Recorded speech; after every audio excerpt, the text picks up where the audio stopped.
आज एक कहानी सुनाता हूँ। ये कहानी किसी विवाद की नहीं है। ये कहानी किसी नाराज़गी की भी नहीं है। ये कहानी उस पल की है जब आदमी को समझ आ जाता है कि अब रुकना आगे बढ़ने से ज़्यादा मुश्किल हो रहा है। लल्लन टॉप कोई दफ्तर नहीं था मेरे लिए। लल्लन टॉप एक जिम्मेदारी थी, एक प्रयोग था, एक भरोसा था कि हिंदी में भी पत्रकारिता ईमानदार, असरदार और लोकप्रिय हो सकती है। जब हमने शुरू किया था तो हमारे पास न बड़ा बजट था, न बड़ा सेटअप, न कोई फार्मूला। बस एक जिद थी कि खबर ऐसे कहेंगे जैसे घर की बैठक में कही जाती है। धीरे धीरे लल्लन टॉप एक प्लेटफॉर्म नहीं रहा, वो एक आदत बन गया, दर्शकों की आदत और हमारी भी।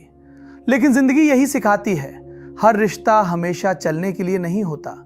कुछ रिश्ते आपको तैयार करने के लिए होते हैं।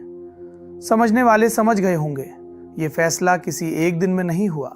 ये फैसला कई चुप दिनों में पका, कई रातों में जब काम ठीक चल रहा था पर मन नहीं चल रहा था। कई लोग पूछेंगे, सब ठीक था फिर छोड़ क्यों दिया? तो जवाब सीधा है, कभी कभी सब ठीक होना ही सबसे बड़ा सवाल बन जाता है। मैं ये नहीं कह रहा कि लल्लन टॉप गलत था, मैं ये भी नहीं कह रहा कि मैं सही था।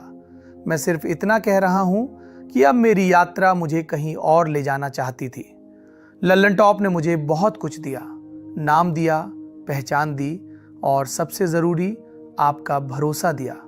और भरोसा ऐसा होता है जिसे छोड़ते वक्त हाथ कांपते हैं।